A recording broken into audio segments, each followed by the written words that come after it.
विजेची तार काढण्याच्या कारणावरून हाणामारी, गुन्हा दाखल.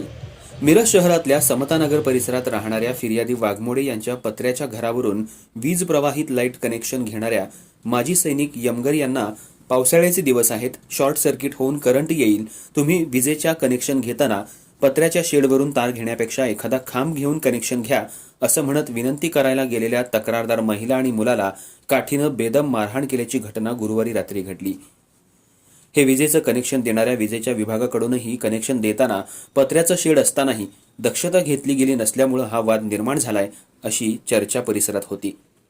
याबाबत महात्मा गांधी पोलीस ठाणे येथे गुन्हा दाखल करण्यात आला असून परिसरात वारंवार शेजाऱ्यांशी वाद घालणाऱ्या आणि लाकडी बांबूनं डोक्यात मारून जीवे मारण्याची धमकी दिल्याप्रकरणी तानाजी शिवाजी यमगर, संगीता तानाजी यमगर, शारदा शंकर सोलणकर आणि भीमराव विठ्ठल हाके यांच्या विरोधात तक्रार दाखल करण्यात आली आहे.